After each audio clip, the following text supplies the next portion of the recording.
Hello guys, welcome back to our new video. और आज मैं बताने वाला हूँ कि मैंने कल वाला जो कट ऑफ है वो किस बेसिस पे और कौन से एनालिसिस के थ्रू वो मैंने दिया था। तो द थिंग इज, बहुत सारे बच्चे मेरे को पूछ रहे थे कि भैया आपने इतना कम कैसे बता दिया, ये वाला चैनल तो इतना बता रहा है, वो वाला चैनल तो इतना बता रहा है। तो मैं आपको बताऊंगा कि कैसे मैंने कौन से फैक्टर्स को ध्यान में रखते हुए ये कट ऑफ वाला कल वीडियो बनाया था। तो चलिए देखते हैं गाइस। ओके सो गाइस, तो चलिए हम एनालिसिस करना चालू करते हैं। So basically the thing is, when we will see the cutoff of 2025. Okay, so 2025 का जो कट ऑफ था वो एकदम हायर एंड पे था. Okay, so it was on high and. Okay, 2025 का सो 2025 का cut off was on high and. This is because 2025 का जो पेपर था वो एकदम इजी था. ओके, एंड 2024 का cut off was on lowest end because this paper was the toughest in IIT history. Okay, till that time. Okay, so वही कि paper 2025 का इजी था, 2024 का मॉडरेट टू हार्ड था एंड 2023 का अगेन इजी था. Okay, तो 2023 का इजी था इसीलिए वो 2025 के जस्ट नीचे आता है. So again, so now we will come to this cut off वाला I think. Okay, so the thing is, when you will see this cut off वाला थिंग, पुणे का 2023 में कितना था? 130 था. ओके, 130 वॉज ऑन पुणे का कट ऑफ एंड 2024 का 125 था. एंड सी अगेन 2025 में कट ऑफ इंक्रीज होता है. क्यों? क्योंकि पेपर इजी था. Okay, so it was 150. Basically cut off was high and then low and then again high.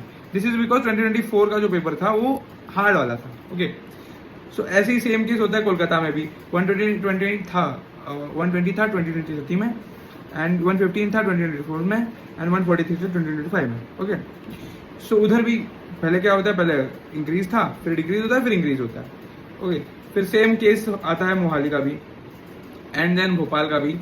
And again Bhopal engineering तो 2025 में टोटल न्यू था. ओके, एंड TVM का देखा जाए तो TVM का भी 100 then 98 then 130.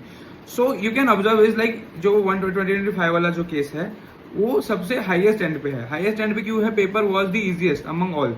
Okay, so if you will go ahead and like जैसे कि मैंने तुमको ये सब बताया, ये सारी चीजें कि पुणे का जो था वो एकदम लाइक हाई एंड पे रहता है हमेशा, तो इसीलिए 2025 में भी हाई था, 2023 में हाई था, 24 में भी हाई था amongst all. Okay, so basically ये हुआ ये. तो अब the next thing is what we can expect this year. Okay, so जैसे कि मैंने कहा कि पेपर तो एकदम मतलब मॉडरेट टू हाई था. कोई भी इसको ये नहीं कहेगा कि पेपर वॉज वेरी इजी और वो. सो मॉडरेट टू हाई अगर पेपर था, सो the thing is cut off क्या जाएगा? सो मॉडरेट टू हाई वाला कट ऑफ 2024 में लो गया था, तो ऑब्वियसली ये साल भी लो ही जाएगा. तो यही बेसिस पे मैंने कल जो वीडियो था वो बनाया था. सो गाइस, जैसे कि मैंने कहा कि 2026 का मॉडरेट टू हाई रहेगा तो cut off will be low. Ultimately it will be low, just like the case of 2024 वाला पेपर. ओके, एंड अगेन सी ये ग्राफ को मैं आपको एक्सप्लेन और इजीली कर सकता हूँ. सी ये पुणे BPR है. 2025 का इजी पेपर था, इजी था, कंपटीशन भी ज़्यादा था, सब चीज़ें ज़्यादा थी, तो कट ऑफ भी ऑब्वियसली ज़्यादा गया. एंड यही अगर 2024 में देखा जाए तो 2023 से तो कट ऑफ मतलब कंपटीशन तो ज़्यादा थी, लेकिन द थिंग इज पेपर का डिफिकल्टी लेवल ज़्यादा मैटर करता है, इसीलिए वो जो कट ऑफ था वो डिप डाउन हुआ था. Okay, and again if you will go ahead and see other factors which are involved, observations and predictions. So basically yes, मैं एग्री करता हूँ आपकी पॉइंट से कि एप्लीकेंट्स इंक्रीज हुए हैं. क्या वो 2023 और 2024 में नहीं हुए थे? तभी भी हुए थे, लेकिन कट ऑफ गिरा था. क्यों? क्योंकि पेपर मुश्किल था तो कट ऑफ गिरेगा ही. ओके, और रीनीट वाला फैक्टर, ये मेजर फैक्टर है. अगर देखो कल बेसिकली आज के डेट के हिसाब से कल रीनीट का पेपर है. अगर कल का पेपर आसान होता है तो मेजर नीट वाले अपनी अपनी जगह पे चले जाएंगे, लेकिन कल का अगर पेपर मुश्किल आता है तो बहुत सारे नीट वाले भी प्रेफर करेंगे आइजर को.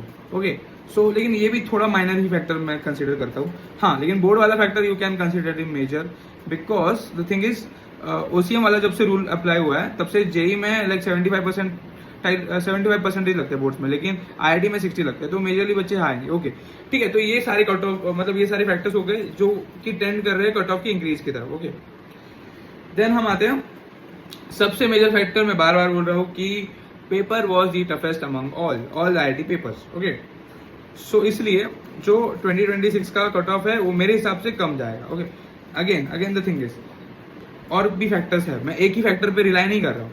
बाकी फैक्टर्स कैसे है, जैसे कि colleges are increase and ISCS IST add हुआ है, फिर नंबर्स ऑफ सीट्स भी इंक्रीज हुई है, 400-500 सीट्स तो इंक्रीज हुई है. ओके, ये सीट्स इंक्रीज हुए हैं। एंड देन देखो, अभी तुम्हें मैं रैंक इन्फ्लेशन का बताता हूँ। सी, रैंक इन्फ्लेशन का क्या सीन है, 2023 में जैसे कि आपने देखा था कि लाइक क्लोजिंग रैंक सारे राउंड्स की among all was around 2 to 3 के बिटवीन थी। ओके, सो ये रहा 2023 का। मैं सबकी जनरल रैंक बता रहा हूँ। Okay, so the thing is अभी आगे जैसे कि देखते हैं हम 2024 का, इसका जो क्लोजिंग रैंक था वो 4 to 5 के बीच में था। ओके, लास्ट सीट इसके बीच में दी गई थी। और फिर 2025 का 8 to 9 का। इस साल का जो एक्सपेक्टेड है it is between 15,000 to 16,000। Okay, last round तक इतना भी जा सकता है, क्योंकि ज्यादातर नीट वाले सीरियस थे IIT एग्जाम के वक्त। क्यों? क्योंकि उनका नीट बाकी था, नीट के लिए वो पढ़ रहे थे, उनका प्रिपरेशन ऑन था, तो उन्होंने भी अच्छा पेपर दिया होगा। लेकिन द थिंग इज वो सीट जरूर थोड़ी ना लेंगे इसमें, उनको अगर नीट में मिलेगा तो वो सीट वही लेंगे, राइट। सो इसलिए मैं ये कह रहा हूँ कि ये मतलब 15 to 16 के तक जा सकता है इस साल का एक्सपेक्टेड क्लोजिंग रैंक। ओके, जहां तक मुझे पता है ये जो रैंक है ये बनेगा अराउंड समवॉट अराउंड 95 to 100 के बीच में, 95 to 100 मार्क्स। और क्या पता इससे भी कम में बन जाए। Okay, but the thing is ये मेरे एक्सपेक्टेशंस है। ओके, ये सारे मैंने फैक्टर्स को अच्छे से मैंने एनालाइज किया है, फिर मैं आपको ये रिजल्ट्स बता रहा हूँ। So just you can see this and see on all factors I conclude that cut off will decrease. Okay, यही जो मेरे मतलब जो एनालिसिस था इसकी वजह से ही मैंने जो कल का है वो नीचे दिखाया था बड़ा। It was not a hopium guys, it was not a hopium, it was a realitium. Yes, okay, बहुत सारे बच्चों का कमेंट था इट वॉज होपियम, भैया होपियम है, होपियम है। होपियम नहीं है दोस्तों, ये मैंने एनालिसिस किया है और यही रियलिटियम है। Okay, so the thing is this only. And guys thanks for watching. और इसके लिए भी एनालिसिस लगी है बहुत सारी, कल के वीडियो के लिए भी लगी थी, इसके लिए भी लगी है। जैसे कि आपको बताया मैंने ग्राफ बनाया, फिर सारे डाटास को कट ऑफ के कंपेयर किया। सो इसके लिए मतलब अच्छा खासा टाइम लगता है। So please subscribe if you find this work. और ऐसे ही मैं आगे भी कंटेंट पोस्ट करता रहूंगा। सो ऑल्सो लाइक इट, ठीक है, क्योंकि मेहनत लगती है, मैंने बताया जैसे कि। और अगर आपको कोई क्वेरीज हो तो आप कमेंट कर सकते हो। एंड बस थैंक्स फॉर वॉचिंग गाइस।